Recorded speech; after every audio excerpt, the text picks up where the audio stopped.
em vista da condenação de parlamentar resguardado pela inviolabilidade de opinião deferida pela Constituição, que somente fez uso de sua liberdade de expressão, decreta um decreto que vai ser cumprido.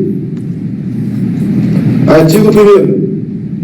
Fica concedida graça constitucional a Daniel Lúcio da Silveira, deputado federal. Colhidos os votos, proclamo o resultado que o tribunal, por maioria, conheceu da DPF 964, vencido no ponto o ministro Nunes Marques. Por unanimidade, conheceu das ADPFs 965, 966 e 967. E no mérito, por maioria, julgou procedente o pedido deduzido nas ADPFs para declarar inconstitucional o decreto presidencial impugnado nos termos dos votos proferidos e vencidos os ministros Nunes Marques e André Mendonça. A Polícia Federal prendeu de novo o ex-deputado Daniel Silveira, porque ele descumpriu o horário de recolhimento. Era uma das condições impostas pelo Supremo Tribunal Federal para dar a ele a liberdade condicional na sexta-feira passada. A defesa diz que o ex-deputado saiu para ir ao hospital depois de se sentir mal. Segundo a decisão do ministro Alexandre de Moraes, Daniel Silveira teve alta à 00:34, mas só voltou para casa às 2:10 da manhã. Mais de 4 horas, portanto, depois do limite. Em 2022, o ex-deputado foi condenado a 8 anos e 9 meses de prisão por incitar e incentivar atos antidemocráticos e ataques aos ministros do STF. Daniel Silveira agora vai cumprir a pena em regime fechado. Bom dia, senhoras e senhores. Hoje é 27 de dezembro de 2024. São 8 horas da manhã. Relator do inquérito da tentativa de golpe em 8 de janeiro de 2023, Moraes cita vários encontros de Daniel Silveira e indica terem sido com réus indiciados pela Polícia Federal. Ao contrário do que se pensa, Daniel Silveira não voltou para a cadeia só por violar regras da liberdade condicional, ficando até tarde fora de casa, nem por mentir à justiça sobre as razões de chegar em casa de madrugada 4 horas após o horário estabelecido para ele ficar recolhido. Daniel Silveira é citado no relatório final da Polícia Federal sobre a tentativa de golpe, mas não foi indiciado, assim como outros que figuravam nesse relatório e só foram indiciados depois. No caso, mais 3 militares, fazendo os indiciamentos irem de 37 para 40, incluindo Jair Bolsonaro. Agora, a quadrilha de Bolsonaro poderá ter ele mais 40 ladrões da democracia. Antes de prosseguir, eu quero pedir a você que acompanha o blog da Cidadania que se inscreva no canal, deixe seu like e compartilhe esse vídeo. E vamos em frente. Aqui você tem a lista dos indiciados pela Polícia Federal na tentativa de golpe no Brasil entre 2022 e 2023. E entre esses indiciados não está Daniel Silveira, né? Você pode ver aqui, e num primeiro momento somavam 37 réus e depois mais 3 militares, 3 tenentes-coronéis foram incluídos nessa lista de indiciados pela Polícia Federal. Porém, o relatório final da Polícia Federal mostra que Daniel Silveira esteve entre os indiciados. Você pode ver aqui, ele começa a ser citado no relatório, diz que o discurso do presidente Jair Bolsonaro proferido no dia 9 de dezembro de 2022 fez referência a outras figuras proeminentes, tal, Alan dos Santos, Daniel Silveira. E aqui você tem um trecho que fala que Daniel Silveira, que também nos apoia na ida para a Esplanada, isso um réu dizendo, não é, do 8 de janeiro, E uma das falas do deputado federal Daniel Silveira chama atenção pela conexão com os fatos indicados no presente procedimento. Em uma das mensagens enviadas ao senador Marco Duval, Daniel Silveira diz expressamente que teria solicitado ao senador que gravasse o ministro Alexandre de Moraes admitindo que agiu fora da Constituição.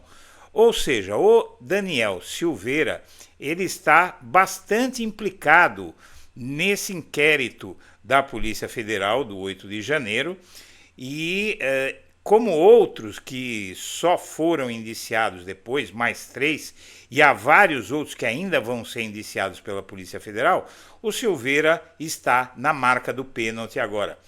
O STF, após descobrir que desde o momento em que deixou a prisão, por várias vezes o Daniel Silveira descumpriu a liberdade condicional e a determinação de se recolher à sua residência.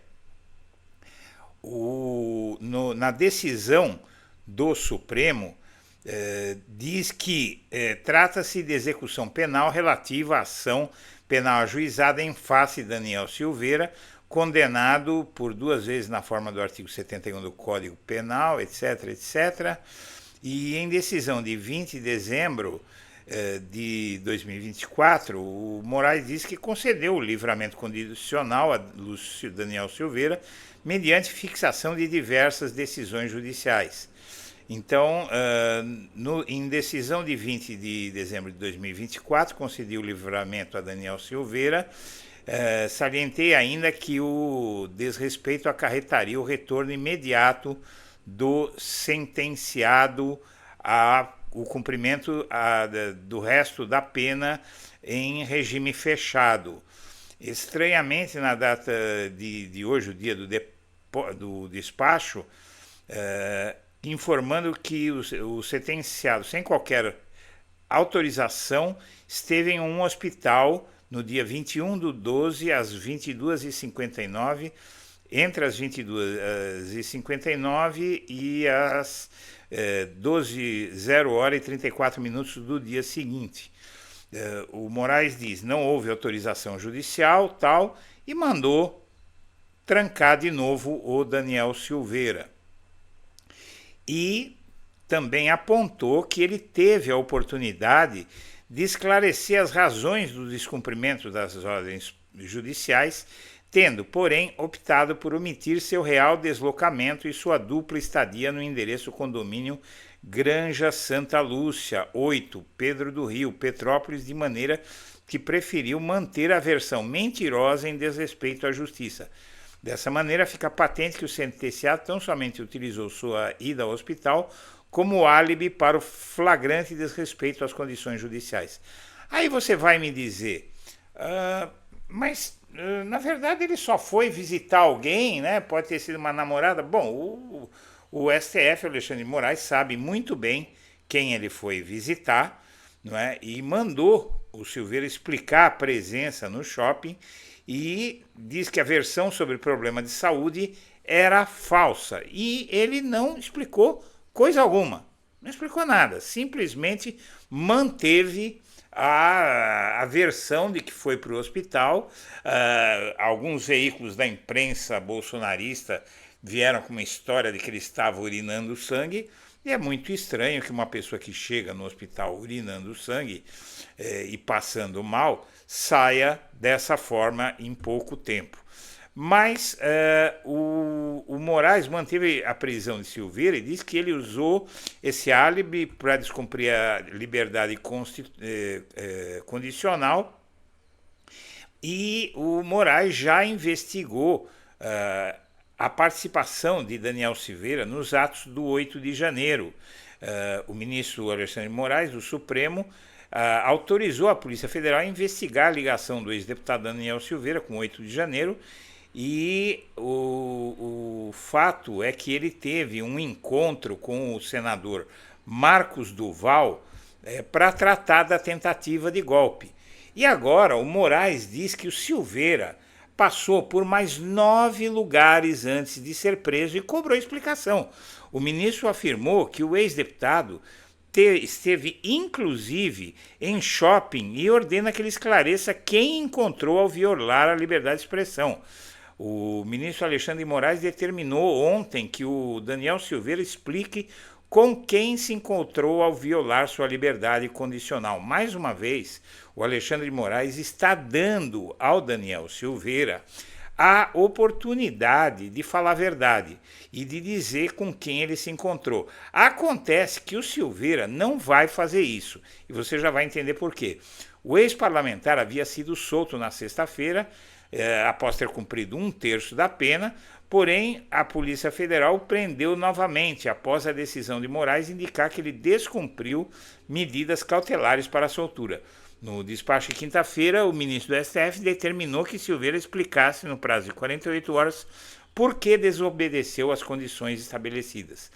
Ele tem que esclarecer com quem manteve contato no domingo, dia 22, e está proibido de qualquer tipo de contato com outros indiciados, do 8 de janeiro. O Moraes detalhou os dados da localização do ex-deputado a partir das informações enviadas pela Secretaria de Administração Penitenciária do Rio de Janeiro. Ele usa a tornozeleira eletrônica. De acordo com as informações de geolocalização, ele esteve em 9 diferentes pontos da cidade de Petrópolis no domingo. Entre os locais está um shopping center onde permaneceu por mais de 1 hora. Ele estava proibido de sair de casa das 22 às 6 e também nos sábados, domingos e feriados. Não bastasse o desrespeito ocorrido no sábado e na madrugada de domingo, durante o restante do dia 22, domingo, o sentenciado de maneira inexplicável manteve-se por mais de 10 horas fora de sua residência, de onde não poderia, por expressa determinação legal, ausentar-se em momento algum, diz Moraes no despacho. Em petição enviada ao STF antes da revogação da liberdade condicional, a defesa de Silveira anexou um prontuário médico e justificou que o deputado sentiu fortes dores lombares na noite de sábado e foi levado com urgência ao hospital em Petrópolis para exames médicos. No despacho de ontem, o Moraes afirmou, como base no detalhamento de geolocalização, ou seja, da tornozeleira eletrônica, que o Silveira não apresentou problema de saúde nenhum. Não é? Isso já foi alvo de investigação e contradisse a alegação feita pela defesa. Então, o STF pegou Silveira na mentira. Lamentavelmente, restou comprovado que logo nos 2 dias imediatamente subsequentes à liberdade, o sentenciado ignorou as condições judiciais fixadas em seu livramento condicional. Ao decidir pela manutenção da prisão de Silveira na terça, após a audiência de custódia, Moraes já havia apontado que o ex-deputado mentiu ao usar a ida ao hospital como álibi para visitar outro endereço. Patente a tentativa de justificar o injustificável, ou seja, o flagrante desrespeito às condições judiciais impostas. Não houve autorização judicial para o comparecimento ao hospital sem qualquer demonstração de urgência, ou seja, o hospital não confirma nada disso que o Silveira falou. Daniel Silveira foi condenado a 8 anos e 9 meses de prisão. No dia seguinte à condenação, o Bolsonaro concedeu um indulto a Silveira em maio de 2023 e o Supremo anulou, como você viu nos vídeos. Ele foi libertado na última sexta-feira e jogou fora a chance, aqui você vê o Bolsonaro, não é? Simplesmente achando que poderia anular uma decisão do Supremo, e o Supremo foi lá e cassou por maioria. O Nunes Marques e o André Mendonça votaram contra, e o STF disse o seguinte, que a graça não é para contrariar decisões do Supremo, é para presos, é gente que está presa há muito tempo, tal, e o Bolsonaro queria impedir que sequer fosse cumprida a ordem de prisão do STF, o que não existe. Não é? A graça não funciona dessa forma. Ela é um benefício dado, por exemplo, no Natal, a quem já está preso faz tempo, quem tem problemas de saúde. É algo totalmente diferente. E aqui o Daniel Silveira zombando da justiça e não demorou muito para ele ser preso de novo. Mas o fato é o seguinte, o Daniel Silveira é sim um dos implicados, inclusive ele teve conhecimento da minuta golpista, ele e o senador Marcos Duval se reuniram com o Bolsonaro para falar sobre a minuta golpista, não é? A minuta golpista teve participação de Silveira e várias outras ações antidemocráticas, e o que o Alexandre de Moraes está indicando ao dar nova chance de o Silveira falar a verdade com quem ele se encontrou, porque não se pense que a Polícia Federal, que descobre tudo, não conseguiu, com o sujeito portando uma tornozeleira eletrônica no pé, descobrir com quais pessoas ele se encontrou nesses 9 lugares onde ele esteve. Então aí o que a grande questão em tudo isso é que o Silveira está metido com gente com a qual não poderia ter contato. Isso não só viola as normas da condicional, como mostra o envolvimento do Silveira nos atos golpistas do 8 de janeiro. Quer dizer, o sujeito estava com chance, teve na mão dele a possibilidade de ficar livre de tudo isso, quer dizer, até certo ponto, não é? Porque ele já está citado no relatório final da Polícia Federal em várias vezes, inclusive metido no caso da minuta golpista. Ele poderia ser preso mais para frente por envolvimento com a tentativa de golpe. Só que ele apressou tudo, não é? Talvez se ele ficasse quietinho ali, como ele já ficou na cadeia, acabasse não sendo indiciado. Agora, o indiciamento dele é questão de tempo. Não se fala mais se ele será indiciado, mas quando ele será indiciado. Senhoras e senhores, eu agradeço a atenção e deixo meu abraço para todo mundo.